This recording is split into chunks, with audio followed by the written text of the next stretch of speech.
একটা রিলেশনশিপের শুরুতে দেখবে মিনিটে মিনিটে কল, মিনিটে মিনিটে SMS, কেমন আছো, কোথায় আছো, কি করছো, খাবার খেয়েছো কিনা।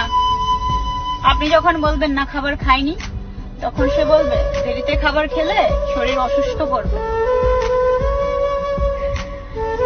এমনই এত কেয়ারিং করবে ভাই, আপনার কাছে মনে হবে আপনার লাইফে এমন কেয়ারিং আর কেউ করেনি।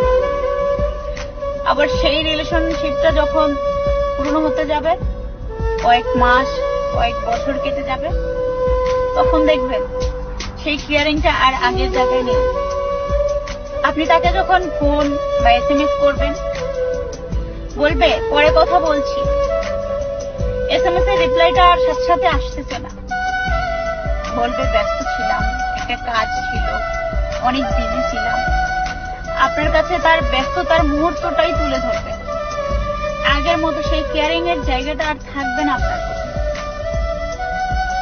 যে রিলেশনশিপে আস্তে আস্তে কেয়ারিং কমতে থাকে, ভালোবাসার টান কমতে থাকে, আসলে সেটা ভালোবাসা না, সেটা আপনার জন্য সঠিক ভালোবাসা ছিল না, সঠিক ভালোবাসা না।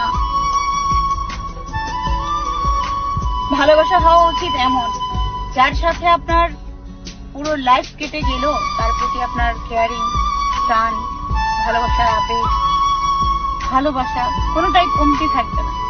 সেটাই হচ্ছে উপযুক্ত ভালোবাসা, সঠিক ভালোবাসা।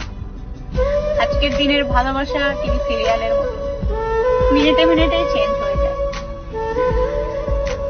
ভালোবাসা যদি বাঁচতেই হয়, ভালোবাসার মতো করে